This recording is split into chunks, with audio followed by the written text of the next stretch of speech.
think it was actually my father-in-law who said it to me. He's like, you know what, Davin, like whatever you do, if you focus on being the best at whatever it is, whether you're changing tires or you're, volunteering or you're whatever you're doing, if you can just focus on being the best you can be at that moment, at that time, at that job, whatever it is, like you're gonna be okay. I think subconsciously, like I live by that motto every single day.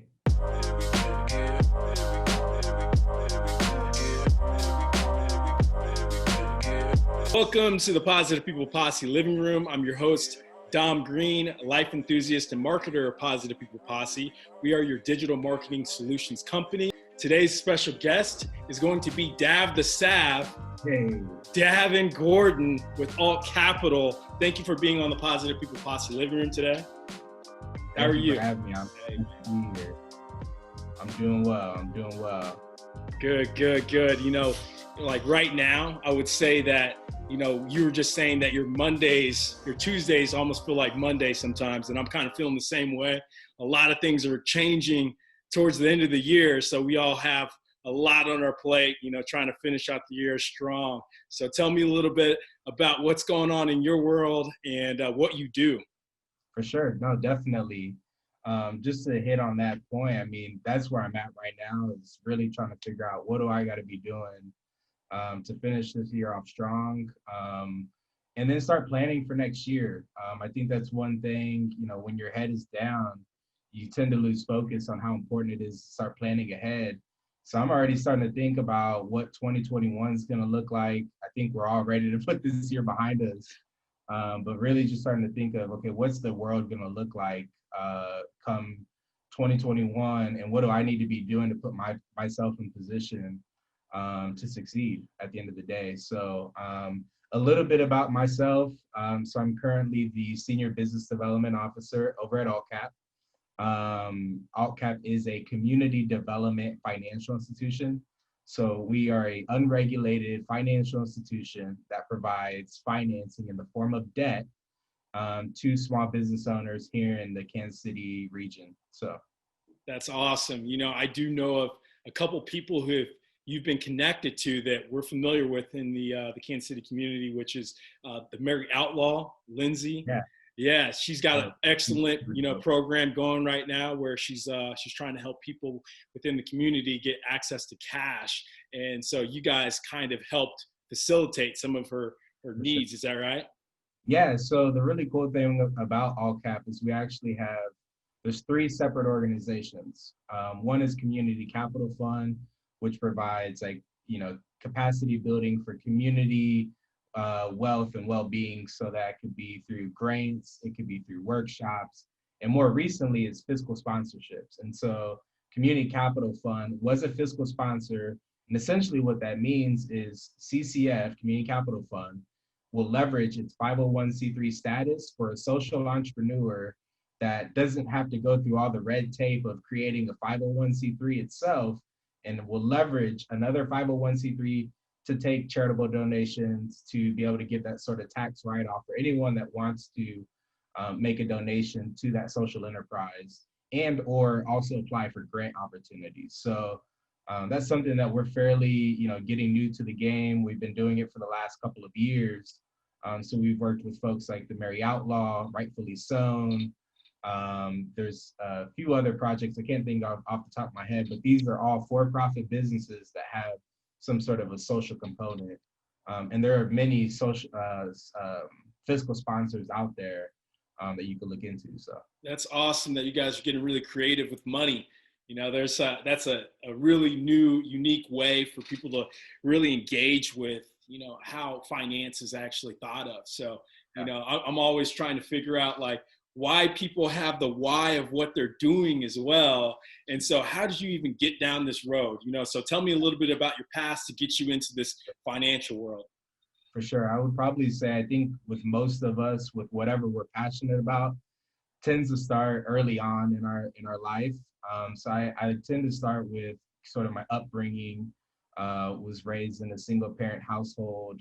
Saw my mother, hustle and bustle just to get me through school, to make it not feel like we came from a low to moderate income community, household. I didn't feel that growing up, but growing up and seeing the realities, I saw that, she did what she had to do to get me where I was at. And so, I felt as if I got to do what I can to help so many other families that are in that similar position of, maybe they're in a community that doesn't seem like it has a lot of opportunities, or there's only one income in the household, or you're the first to graduate from high school or college or a graduate program. That for me is where I, kind of start with my journey. So I went to Rockhurst University to get the undergrad in finance and accounting. I really thought I was going to be this accountant. Got my first big job as a staff accountant at the Guadalupe Center, which is one of the largest nonprofits in Kansas City. And after a few years, kind of quickly realized that my personality of connecting with people, and identifying solutions to problems didn't necessarily fit very well with sitting behind the computer all day. You mean you didn't want to be a bean counter?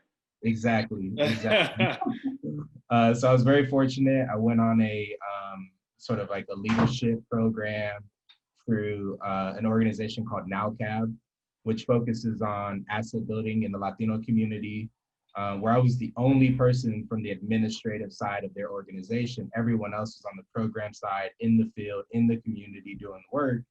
And just hearing their stories and what they were able to do really inspired me to want to do more besides being a bean counter, as you like to say. Yeah. That's where it all started. Luckily one of my mentors was a board member of AltCap, and he said, "Hey, this could be a great opportunity if you are really interested in trying something new." And so the rest is history, as they like to say. Man, I love it. One of the things that I think, it's really tough for a lot of people to know about is like the outreach and how people are connecting to understanding finance. And so are you more on the outreach side of like trying to connect with the community as far as people getting the knowledge about finance and how it can help them? Yeah, I would say most of my role, and I think what I'm best at, is definitely, identifying what those resources are and trying to connect people to the resource. I think that's where a lot of the disconnect is that there are a lot of great programs. There's a lot of great tools out there for people to utilize to start understanding, what capital, what it looks like, how to make it work for you. There's technology that we didn't have 20 years ago that can really simplify, what it means to save, what it means to invest, those sorts of things. But the problem is there's not a lot of connectivity to those products. They either lack the sort of cultural competency that's needed to connect to certain communities, and or there's just like, this discomfort for a variety of reasons, or distrust, I guess is probably a better way to frame it, of previous sort of extractive resources out there. And so there's that hesitancy from a lot of people, for good reason. So yeah, in the finance world, it seems like there's like this undertone of like the good old boys club, or people that have the relationship with XYZ person or different community. And it seems like what we're seeing statistically now is that the minority entrepreneur, or even the Black entrepreneur, it's really starting to decline. It hasn't been on the upward swing. I'm not sure if that's attributed to just the financial insecurities. Maybe dreams are dying. Maybe they're not seeing enough mentorship within the community. But what does a person need to do in order to educate themselves, and in order to feel like, okay, I'm going to get access to the capital in order to facilitate my dream? Like, what are some of the first steps, and what have you been noticing over the last couple of years? Yeah, that's a really, really good question. There's a lot of things that I can say to that. I would say them all. Say them all. First thing I think that has to be addressed before you go out and do all these other things is whatever product or service, whatever your business model is, like really hone in and make sure that your product is actually sought after, that there's a demand for your products. You'll see most of the, highly successful entrepreneurs of color, it's because how great their product is or their service. It's not because it's a 100%. person of color, right? Yeah.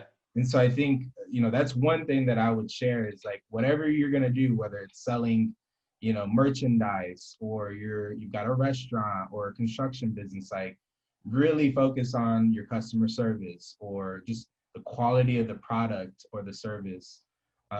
Because then, I mean, your market, your target audience will naturally force you into, success, and it'll create these avenues where when you go talk to the financer or the banker, whoever it is, and they see the demand for your product, I mean, it's a no-brainer for them to want to work with you. And that's one thing that I would share that I've noticed is that, folks feel that capital it's going to solve all their problems, which I think it could solve many problems. But if there's no one buying your product or service, that's where you should be starting. So Yeah. that's the first thing I want to get out there. Secondly, is this never too early to start cultivating relationships?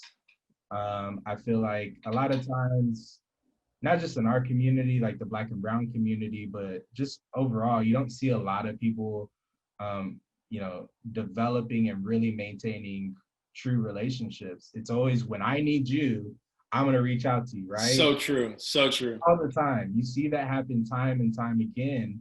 And I don't know if it's something that my mom instilled in me when she was raising me, but definitely her. Now that I think about it, she's like, you just never know when you're gonna need that person, so always be there for them. So that's one thing that I try to pride myself on, and I share that with anybody, whether it be a personal relationship or a business relationship.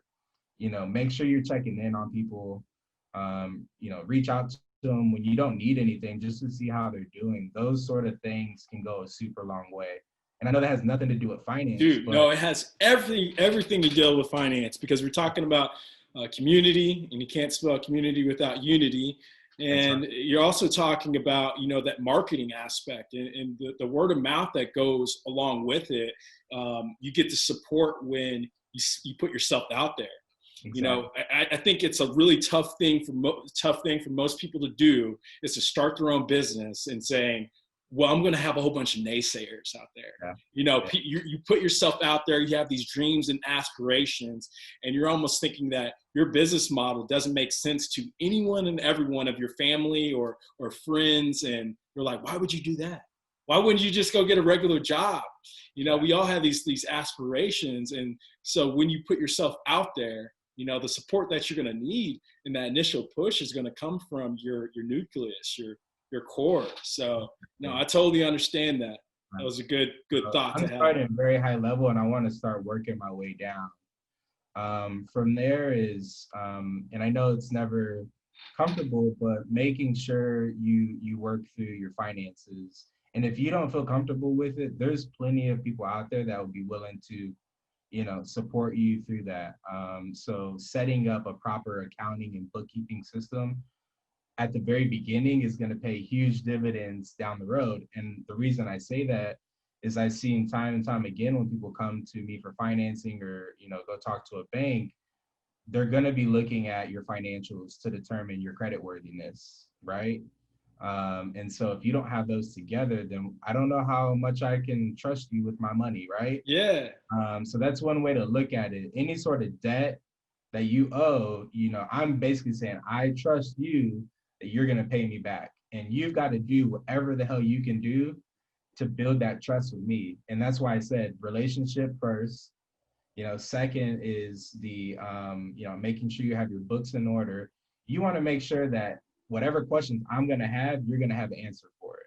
Because then that means you got your shit together. I believe in you. I trust that whatever I'm going to give you money for, that you're going to execute on it.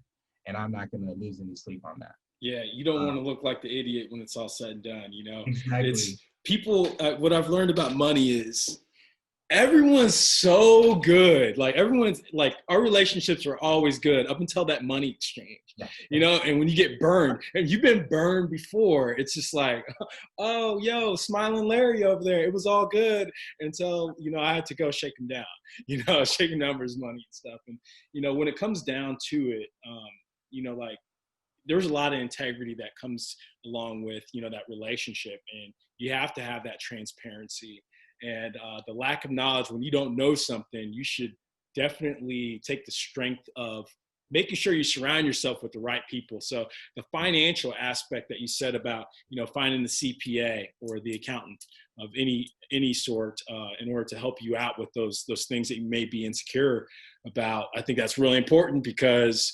ultimately, who really likes, doing all the accounting, doing all the taxation?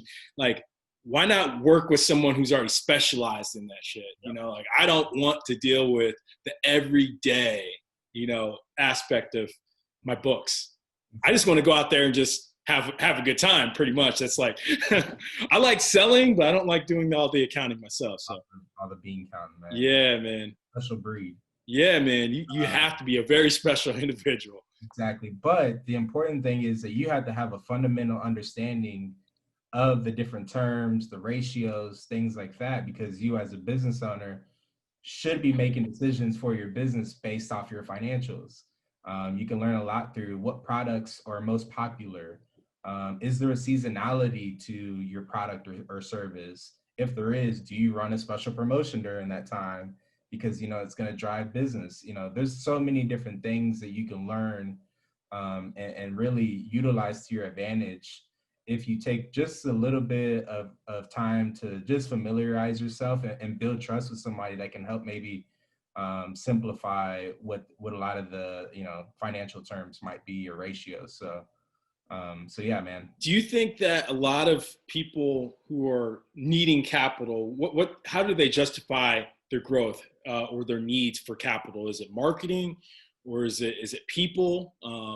What do you look at when you guys are assessing it? Yeah, that's a great question. I mean, there's a lot of times where people are like, I just need as much money as I can get. And that's like the worst answer you can say to it, at least to the lender, right? I want Yeah. to know that you're being super calculated. You know exactly what you need it for.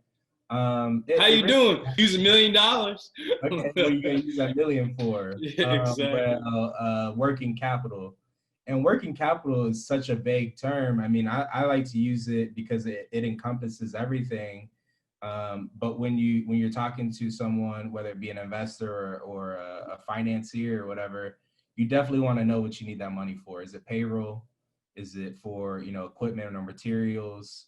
But I would say from a debt perspective, typically debt is utilized for growth opportunities. That's how I like to look at it, is only really try to use debt in order to grow your business, not pull yourself out of a hole, right? Yeah. And so I would say the most the things that I'm seeing a lot of is, especially right now through COVID and everything, is I need to enhance my online presence because that's where consumers are at, right? So that could be anything from social media to creating some sort of a digital online experience for your in-person retail space. It could be, maybe hiring someone to do that for you. Again, back to this, you don't have to be the expert in the room on how to do these things. There are people out there that you can hire to do this. There's young, hungry people that are probably way more knowledgeable or way more up to date on the new TikTok dance or whatever it is, right? Like, bring them in. There's so many different ways that you can go about it, and save money, but also get high quality sort of return on your investment. Yeah. Get your conversions out there, people. Exactly. Everyone needs to be marketing. Like that's what we realized at the beginning of COVID was we lost a great amount of revenue in the forefront of COVID, but now we're starting to get our growth back with our digital marketing because people need that presence. You have to be like on people's phones. You have to surround them in many ways. And it's the touch points. You got to diversify your touch points. And, yep. As much as, I am talking about finance, what my role is, honestly, is a form of marketing, right? My job is to try to create new lead opportunities for our organization. And, the big thing is we have to enhance our touch points. How many times can you see me, whether it's subconsciously or consciously, that's going to, lead you back to me at some point. So that could be through, for me, it's LinkedIn, Twitter, Instagram. Some Facebook, but really trying to, continue to push things out, whether it's mine or someone else's. I think you got to keep those touch points up. Yeah. Anyways, And that's also, another no, conversation. man, but you're being a resource, which is really important too, because when you're sitting down with these entrepreneurs and people that are really trying to get that growth, like being knowledgeable in many areas and being multifaceted is really important, especially when dealing with finance. Like, I want to know how someone's spending their money. I ask every one of our clients, like, what's your budget? Like, you have to have a budget in place. Like, I can give you any number, but it's almost like that. Yeah, I want $1 million too, like, but what are you going to do with it? So, and I have to I have to justify, how we're going to spend your money properly as well. Because, it could be a very complicated process for people who have no goal in sight. Exactly. They're like, what would that look like if you were to give me $25,000 a month? What would you expect? 100,000 in return in revenue? And what does that look like? How much is your profit? So we have to be in on those conversations. So you and I are one and the same. Yeah, no, exactly. That's hitting it right on the head. And for me, that's a big thing that I typically am coaching people through when they are coming to apply for any sort of financing. Okay, what's your best case scenario? What does that look like for you? Help walk me through that. I don't know anything about your business, so share with me what that looks like. And if they can't do that, then I'm saying, maybe you shouldn't be applying for financing right now. Maybe you figure it out and then come back to me. But at least what I'm going to need, what I'm going to require from you in order to kind of apply. Because at the end of the day, I want to put someone in the right position to succeed. And I think most people, generally speaking, want people to do well. And so whenever you get a no, don't take it as like, this is it. This is the end of the road. You're done. It means you're not ready yet, and get ready. Put that work in, not be afraid to lean into it a little bit. So, anyways, you got me on my soapbox. Feeling that energy, sir. Dab, the sab. And then as far as like, people getting their business plans together and all that, I feel like within, people who are new entrepreneurs, like they just don't know what resources to go after in order to build that good stage of their business of being able to do the business plan. Like, what would you say about that? It's like, what would you expect for an individual? I mean, there's a lot of great resources out there. I can't name any one specific off the top of my head, but the way that I typically advise someone is I don't need to see a 30, 40, 50 page business plan. Like, those are outplayed. I'm not going to say it's a waste of time, but you talk to any entrepreneur, rarely do they follow what's in their business plan, right? What it should do, though, it should provide you some guiding rails. It should provide you some structure of what to operate within. So first and foremost, who are you? So that's always important. Give me a little bit of background on who you are, why your business idea is going to be successful because of your background or your knowledge or your connections or your resources. Secondly, tell me a little bit about the business. Who's your target audience? Who's this product or service catering towards? What sort of, I'm blanking on some of the terms right now, but what's the market share for this, right? Who's some of the competition? Who are you going to be competing against? Those are the things that help me understand if this is viable or not. Financials. So what sort of projections do you have for yourself? If those are unrealistic, then I'm gonna say you need to go back and revisit those. Like, let's keep it real, because you can always overperform, but if you underperform on that, you're setting not only yourself up for failure, but everyone else that's depending on you, right? The employees, your investors, your community. And then, Mom, dad, yeah, you're letting them all down. you don't want to let them down. And then finally, kind of, I would say, like, leave it on a good note as far as, you know, tell me why you are for sure this is gonna work. Oh, one thing that's always key and that always really helps too is thinking of, and I hate to say it, the worst case scenario. Yes. Especially if you're coming to get financing, if you can say, hey, look, here's my plan for everything going perfect, but I have a small little contingency plan just in case things don't work out. I want to make sure you feel good about getting your money back, and this is how I'm going to accomplish that. Don't That, have a fear of failure. Like, just face it on, like dead on. yeah. And that goes back to the planning piece, right? Like the more you can plan for whatever scenario possible, the better prepared you are. But it builds so much more trust with someone that's going to potentially be giving or investing money into your endeavor. Man, I'm gonna tell you this. There's a lot of people out there who just haven't fell on their face or fell on their ass. And if you're not prepared for it, it can be very tough for you to ever come back, bounce back from it.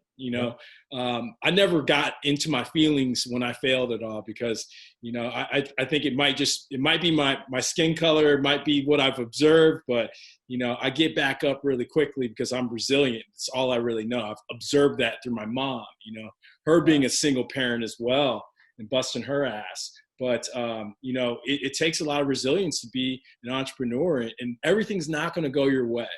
I can tell you that I've almost went bankrupt, chasing a dream before.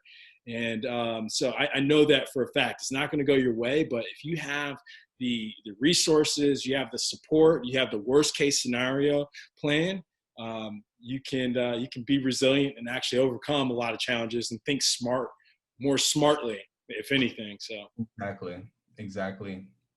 yeah. And I mean, don't be afraid to pivot or, you tried it out, you realized maybe it wasn't quite what you thought, but you saw a new opportunity kind of open up and arise. It's okay. I mean, especially if you're early in the sort of phases of your business. I mean, you don't have very much to lose typically. So why not, pivot and try to do what you got to do to keep things going. So but yeah, don't be afraid to fail. I think that's, if anything, that's really good advice. I know it's not what people want to hear sometimes, but there's so much, time and life to be lived that you can't get hung up on one thing and be afraid to let that go to move on to the next. So. What I find really funny is the fact that when people start a business, they literally think that everyone is in their market. Like everyone's a customer. Like they can sell to anyone and everyone. And it's like this big, robust thing. And you got to humble yourself. You got to tell yourself okay, my mom and my dad aren't my clients. You know what I mean?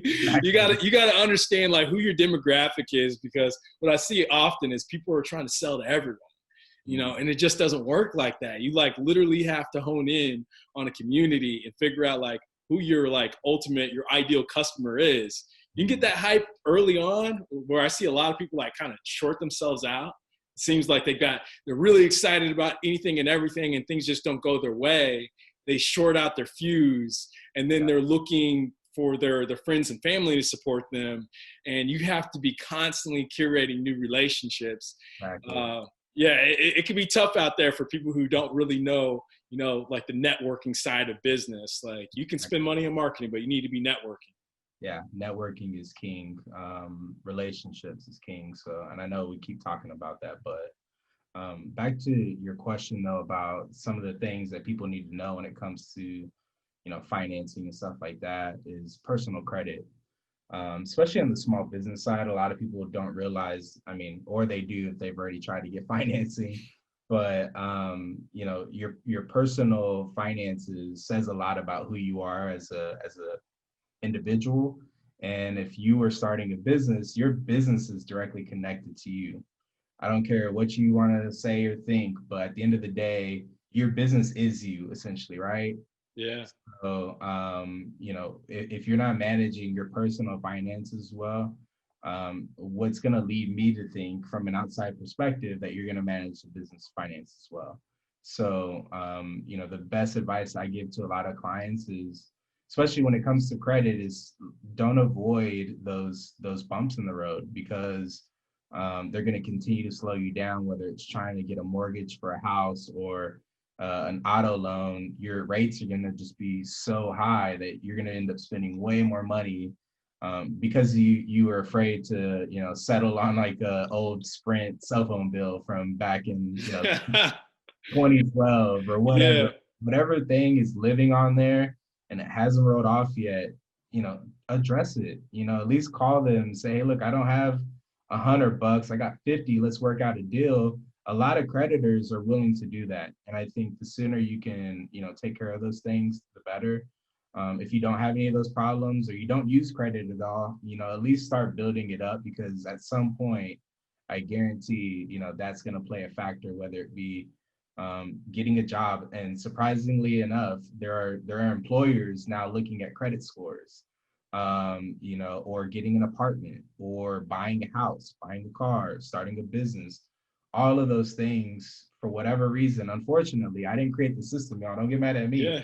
But Telling it like it is. system, it unfortunately leads back to that score. And I am not a believer that score has any sort of reflection on who you are as a human being.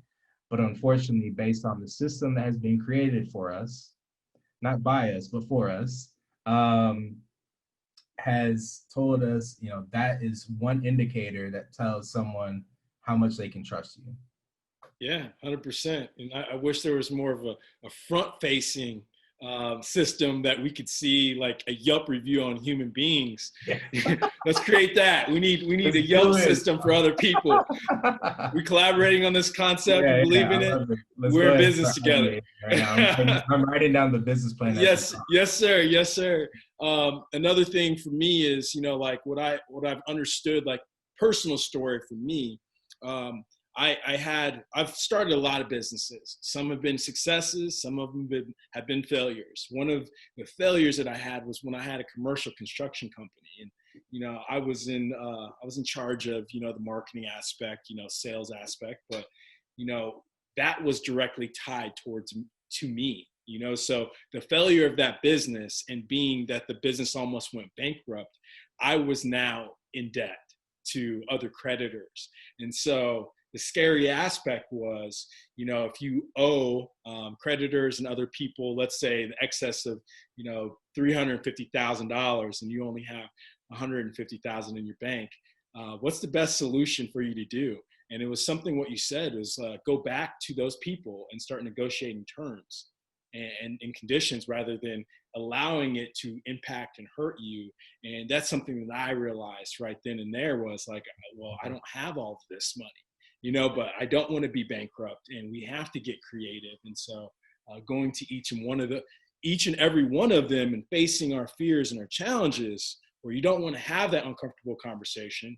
And, you get in over your head sometimes at a young age of 26, I believe, 27. You're going to think that you can do anything and everything in the world. And when you get faced with, adversity, it's like, what are you going to do? Well, I had to face every single one of our creditors, and, pat on the back for me, because we paid that debt off and we negotiated some terms where we didn't have to pay it all off. And so that's what happens, you have to you have to survive, it's, exactly. Hey, if you have $150,000 and you owe $350,000, they're not going to take every single dollar if you have a conversation with them. Exactly. But if you can extend those terms and get out of debt and get really creative, you just have to be really resilient and pivot sometimes. Exactly. So I'm a living testament to that. So you gotta face your fears, Exactly. That's the only way to do it. That's the only way you can make progress, honestly. What are you seeing right now as far as people networking in today's big pivot of 2020? COVID's here. How are people getting in front of new customers? Or I don't know, man. That's a really question. It's something I'm trying to figure out myself. Yeah, man. Honestly, it's how do we recreate, or how do we create sort of virtual networking opportunities. And I feel like a lot of us are zoomed out. I'm not zoomed out. Not zoomed out. No. It's Yeah, the yeah, I only. love it. It's so like the only thing that I know how to do. I will not take a conference call on the phone anymore. It's still Yeah, strictly Zoom for me. yeah. Well, and that's, I mean, at the end of the day, just how do we recreate those sort of in-person settings or interactions that we would organically have at a networking event? How can we sort of recreate that in a virtual setting? I haven't figured out the silver bullet to that yet. So if you got any tricks to the trade, let me Man, know. it's coming. It's coming. Actually, some of our business partners and we actually have a new app that's coming pretty Oh, soon. So yeah, we're trying to get the capital for that. It's not why I'm hitting you up at all, okay. but Let's see what you're we're doing. actually in that I'm picking up on process. it. Yeah, so I can ask all these questions, and it's just like I'm writing it down. Being a student of the game again. For But sure. yeah, I think it's really tough, for us entrepreneurs, entrepreneurs and professionals trying to engage with the right clientele and, really trying to have that relationship that's being built, Yeah. and that's what it comes down to. It's like anyone can just sell you something, but I need you to make me feel good about it. So when we're trying to connect to a new client, like I'm over here giving information first and Yeah. foremost, giving away free information because we are business to business. So I'm going to get creative and just say, hey, you can do this, you can do that. As soon as you have me do it is when I start charging your ass. So but you might as well just try to network with as many people as Yeah. possible. One thing that I've seen that's very constructive is just the Facebook groups. There's a community. If you're in the Kansas City area, there's a community for Facebook entrepreneurs in the Kansas City area. If you can reach outside of that, there's tons of groups on Facebook for you to get involved. I don't really like Facebook personally, but I do like it for the groups because I can, even with our podcasting community, other potential clients are out there in the Facebook groups, so we can connect that way. And so I would challenge yourself to just try to find a community. If you're Yeah. listening or watching, try to find a community somehow, some way. I'm gonna do that myself actually, because I mean I've got my circles that I run in, but how do you build new clientele? How do you Yeah, create man. new opportunities? And it's definitely going out of your comfort zone.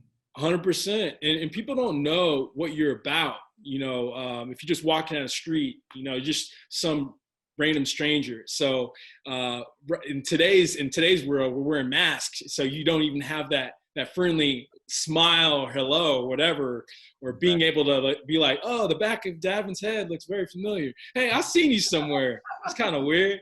Yeah. So being able to try to find that community somehow, some way, just being a free resource often is really important, or just asking a community questions. Mm-hmm. And people will just dive right in there and give you whatever they know right then and there, because first of all, it says something about a human being who's trying to put themselves out there, but they have some type of agenda too. So think about how you can collaborate somehow in some way. But that's what we try to do. Our agenda is, we want more clients. We want to service more people on the marketing side. But if I can give free information all day, that's the best form of marketing right there. It costs me nothing to answer someone's question or help them out. It goes back to how we started our conversation about building relationships, building trust. At the end of the day, that's something that I take very personal, is trust. At the end of the day, 100%. I trust you, and if I can, then that means we can do business together. So like, let's talk. I need to be able to trust you now, Dav. Okay, so one of the things of Positive People Posse, the living room, is it's pretty much the good, the bad, the ugly, and uplifting. Tell me about some of the the not so good things about your life, that you had to overcome in order for you to get to this point. Is there one thing in mind that comes to mind for you that you're like, I'm glad that I went through that in order to get where I am today? Yeah, I mean, it was probably right after I graduated college, I was working at Costco in the tire shop, which I mean, for me, that was a really cool experience. Just like something manual labor. It was very, the hot and the cold. You had to deal with the Yeah, climate. Built a lot of character, but uh, I had gotten fired for, Costco's very strict about clocking in, clocking out. You get 3-minute windows from your lunch, call no show. Anyways, long story short is I got written up too many times. They fired my ass. Even though I was a good employee, I'll tell you that. But yeah, they got rid of me. I just graduated. I kind of had, I would say, that's when I hit a low point in my life. Was like moving out of my apartment. I didn't know where I was gonna live. I didn't have a job to pay for any bills. Just not living the lifestyle that I, should have been living. Um, everyone goes through that at some point in their early 20s. But long story short is I kind of hit rock bottom. I, was, depressed. Thankfully I had the support of, now my wife, but my girlfriend then, my family, God. I mean, I really had to lean on everybody to support me. Um, and for me, ever since then, and I think it was actually my father-in-law who said it to me. He's like, you know what, Davin, like whatever you do, if you focus on being the best at whatever it is, whether you're changing tires or you're, volunteering or you're whatever you're doing, if you can just focus on being the best you can be at that moment, at that time, at that job, whatever it is, like you're gonna be okay. And I think subconsciously, like I live by that motto every single day. I just try to be the best person I possibly can be love that. every single day. And I will tell you, if you focus on that, I mean, so many great things will just happen to you. And, for me, I haven't asked for all the, the stuff you see on LinkedIn and Facebook and all of that. I think it's really because people know I genuinely am a good person and I try to do good by everyone. And that energy just like people want that, they want to feel that, they want to be a part of it. So if there's anything, I mean, for me, I know it sounds like a terrible story. I could get more into the details, No, but I can actually feel that one. I really, I didn't know what to do. And I just said, you know what, do, focus one day at a time, do whatever you are doing, be really good at it. And that's where I'm at today. So Man, I love that. I think everyone had that experience of being fired from a job at some point. If you haven't, it's actually go ahead and get out there and fire. yeah. It's kind of cool to get fired sometimes where it's like, well, F this job. I didn't even like this job anyway. Yeah, don't tell this. Whoever's watching this, don't go and tell her. But Yeah. wait, be my boss's house. Yeah. I was so salty about it. Yes. Okay. So Yes, you were mad about it. For me, like when I've been fired from a job, I was like, look, a new opportunity. I'm gonna, I'm gonna start whatever I was thinking of. And like that's how Positive People Posse got started, is because I got fired from a job. And so I didn't know what I was going to do, but I knew I didn't want to go work for the man. I wanted to go do my thing. So we've been at it for 2.5, 3 years now, helping clients from all over with their marketing, being able to put out positive mindset type of content, and, people buying our merchandise from all around the world, so it's what you can do in your life. And what you kind of said back there is like, be quantum, be quantum in a way where, you're radiating positivity because you actually care about whatever it is that you're doing. Actually giving a fuck is really important, because it is very transparent that you actually do care. You can see the disingenuous, type of salesperson who's just out there just selling for just the art of just making more money. But when you actually build that community, that trust, and you're around, like you said, like, not just when you need something, but like, hey, I'm just checking in on you. yeah, you know what I do with my clients or with friends or anybody if I see something that I think would interest or be of value to someone else, I send it to them. They Yeah, don't ask me to do that. I don't I get like paid that. to do that. Yeah, Literally, if I see something, I'm like, you know what? I should send that to such and such because they fit that mold, or this could be a good opportunity for them. I'll just send it to them like, hey, I hope everything's well. Thought about you. Here you go. yeah, And then a year later, like, man, something happens where I'm now, I don't know, we either work together or I get a free ticket to something or something like those things, those sort of interactions always find their way back into your life. And they pay off in huge dividends. So man. No, I feel that. You know, one of our past guests from our Taco Talk series is this guy named Brian Huff, one of my best friends. And one thing that he does really well is he basically calls up anyone and everyone, their parents, their spouses, and he builds a relationship with everyone. This dude has like 10 Lamborghinis. It's ridiculous. But he's that guy that's walking down the street and he's like pointing at people that he knows. Hey there, what's up, Jim? Jim, how you doing? How are the kids? What's up, Mike?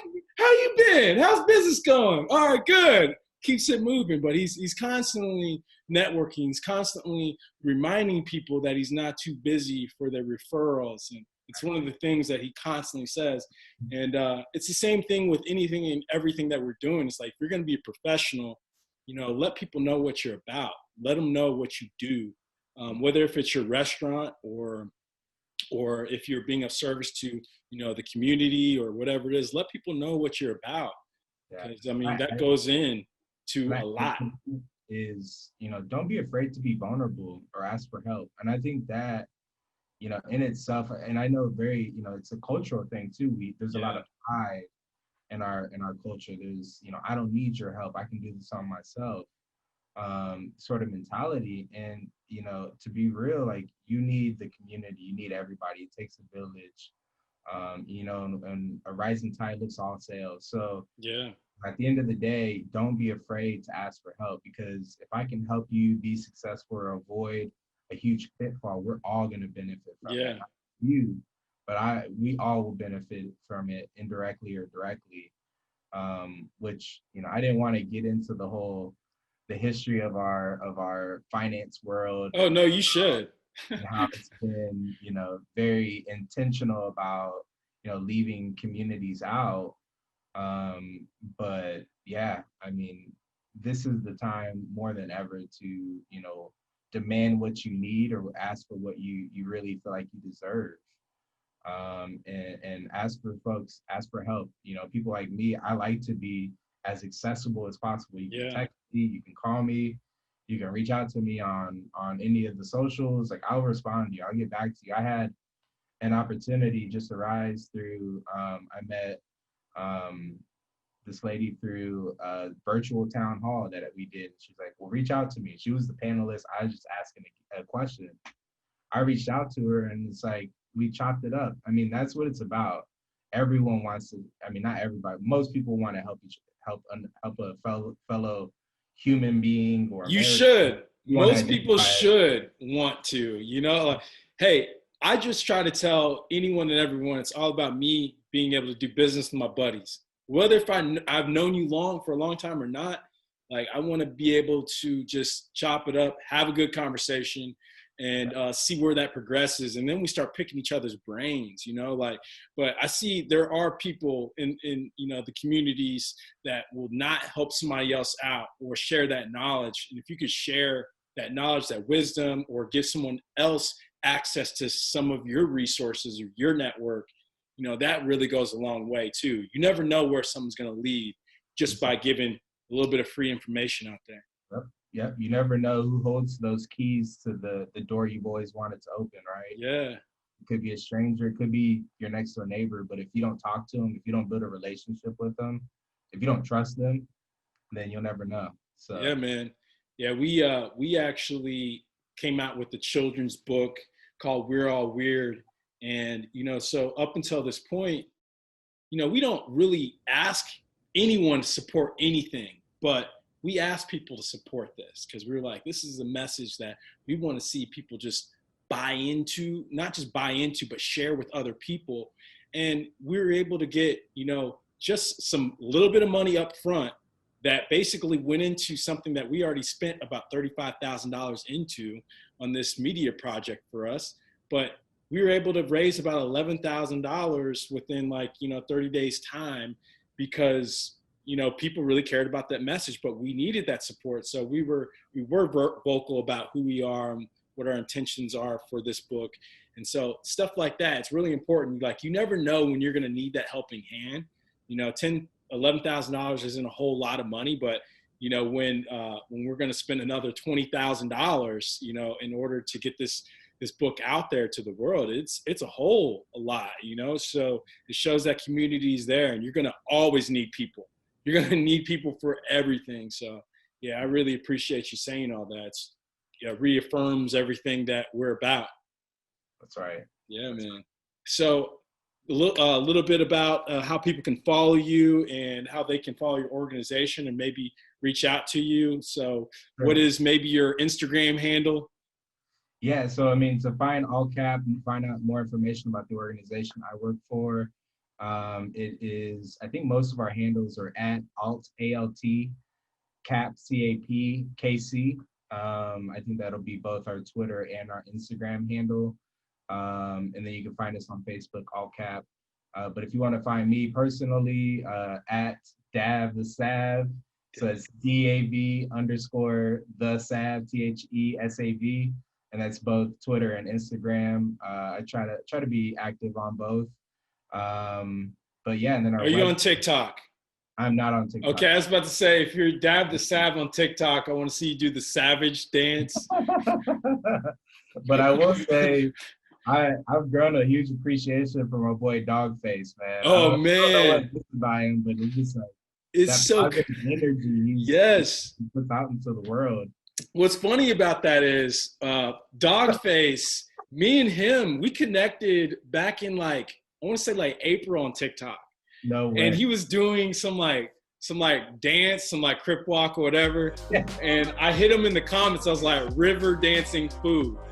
Yeah. And he just cracked up. And so I was well aware of this guy for so long. And then I saw him on TV and I'm like, wow, this dude's everywhere. It's so crazy. He's man. Commercials during the NBA Finals.